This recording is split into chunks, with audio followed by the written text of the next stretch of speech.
Well, this is Christian Husband Game 101. We're going to talk about vulnerability game this morning. Pastor Dalrock writes about there are some concepts of game that are pretty good, that are pretty effective, and one of them is vulnerability game, meaning vulnerability about yourself in context can instantly strengthen an emotional connection with your woman.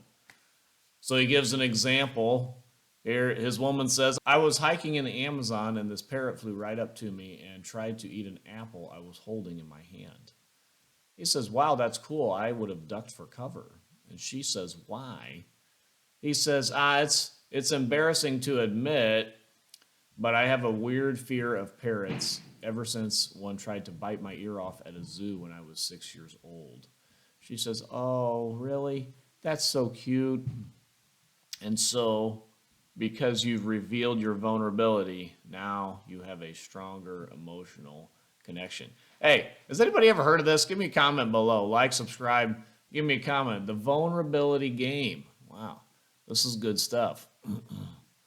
So he gives a few points then about vulnerability game in this article. I'll put a link to the article in here. He says, don't reveal more than one vulnerability about yourself. You may be tempted to do this when you see a positive reaction that you get in your woman's eyes, but the persuasive confessional power of vulnerability game is quickly lost with repeated use.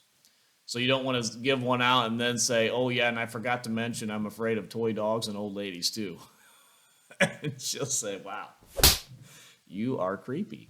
Gotta go.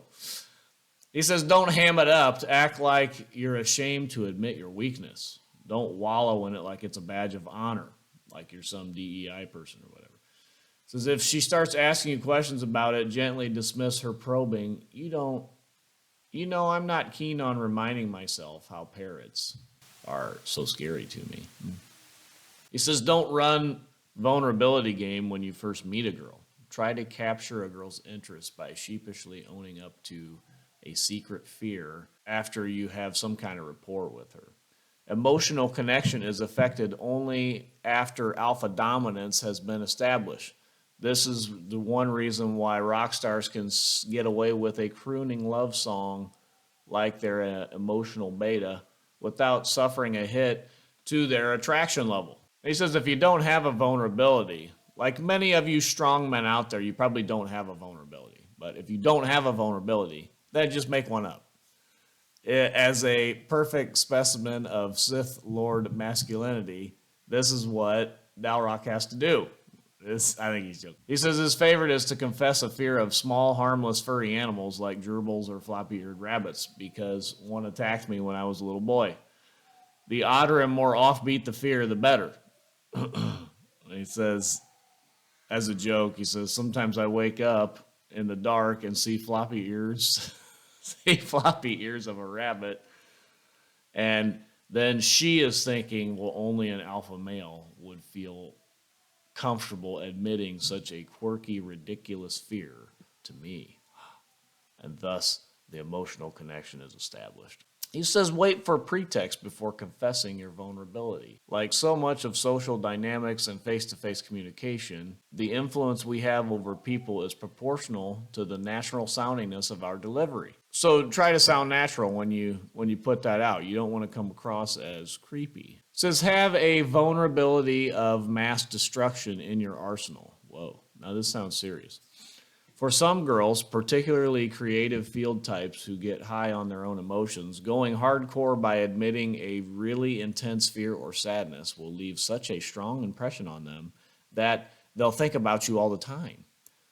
Be careful about deploying the vulnerability of mass destruction tool, though, because the vibe matters. If your rapport is intense and her demeanor serious, you can talk about how you couldn't walk down a certain street for months because you once saw a man get killed by a mugger there. Whoa. And that is intense. All right. But he says, last point, contrast is king. The goal of rapport is to take a girl on an emotional adventure through the highs and the lows. You want to whisk her to those zeniths and nethers, not follow her there. If you let a girl lead the conversation, the highs and lows will disappear in favor of a monotonic conversational plateau. Don't play battle of the vulnerabilities with your woman. Don't try to one-up her with secrets that she's revealed about herself. Instead, mirror her when she's upbeat, but force the downbeat when the groove is right. Learn the art of seduction. Oh, man. Boy, this is probably hard stuff. You probably mess it up. But hey, give it a shot out there. You know, get some attraction going with your woman. Lord knows that we need it today. Boy, I keep hearing more and more stories about friends getting divorced and blah, blah, all this stuff. Think, man, is anybody staying married out there? I don't know. Anyway, I think I am, but for now, yeah. No, we're good. We're good. Anyway, we're getting it turned around. With all that, Christ is still winning. He is building his church, and the gates of hell will not prevail against it. Until next time, this is the Postmillennial Man.